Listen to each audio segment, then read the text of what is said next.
They say the forest speaks to those who listen. But sometimes, it's better not to hear what it has to say. My name is Ethan Cross.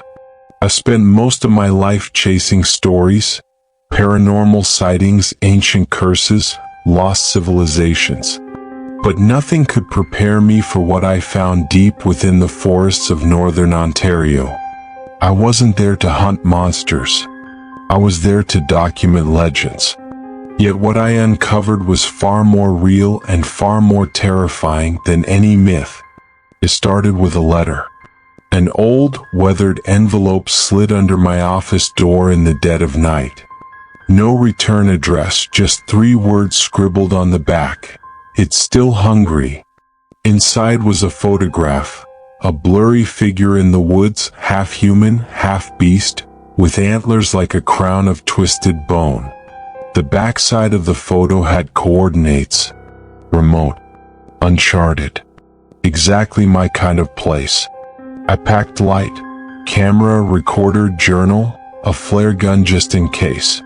I arrived at the edge of the Whispering Woods 3 days later. The locals warned me.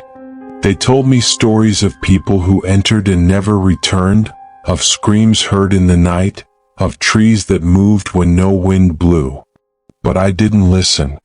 I should have. The forest was quiet. Too quiet. Not a bird, not a squirrel, not a single buzzing insect. Just silence, thick and pressing. The air smelled of pine and something else. Something foul like old blood and rotten leaves. As I moved deeper, the forest seemed to close in around me. My compass spun uselessly. My GPS died. But I kept walking, drawn by something I couldn't explain. Then I heard it, a voice. No, not one. Dozens. Whispers, soft and frantic, like a chorus of lost souls calling my name. Ethan. Ethan. Turn back. I spun around, heart pounding, but there was nothing. Just trees. Endless, ancient trees. That night, I made camp near a dried-up creek.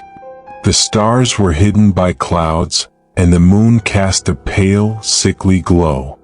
As I sat by the fire, the whispering returned, louder this time. Closer. And then I saw it. Across the creek stood a creature tall as the trees, gaunt and skeletal. Its skin clung to its bones like wet parchment, its eyes glowed with a haunting yellow light, and from its head rose antlers sharp as daggers. It stared at me without moving, without blinking. I couldn't breathe. I couldn't move. My instincts screamed to run, but my body betrayed me. Then it spoke, not with words but with thoughts. Images and emotions flooded my mind. Starvation, betrayal, a cold that gnawed at the soul. I saw a man lost in a snowstorm, driven mad by hunger. I saw him eat to survive. I saw him change. The Wendigo. It turned and walked into the trees, disappearing without a sound. I didn't sleep that night. The next day, I found an abandoned cabin deep in the woods. Inside were old journals, dating back over 100 years. Each one told a similar story. Someone lost, someone starving, someone consumed by the Wendigo. The last entry read, "He watches. He waits. He whispers. He is hunger." I realized then, I was never meant to find this place. I was lured here. Chosen. Every night, the Wendigo returned. Watching. Whispering. My dreams became nightmares. My food spoiled. My water turned black. I grew weak. I started hearing voices in daylight. Seeing shadows move. I tried to leave. I marked trees, carved symbols into bark, dropped breadcrumbs like a desperate child in a fairy tale. But every path circled back. The woods wouldn't let me go. Time twisted. Days blended into nights. I stopped counting how long I had been trapped. One night, I found a clearing with a large stone in its center. An altar. Dried blood stained its surface. Bones littered the area. Not just animal bones, human. I recognized a camera tripod among the wreckage. Someone like me had been here before. Someone who never made it out. I started talking to myself. Or maybe to the Wendigo.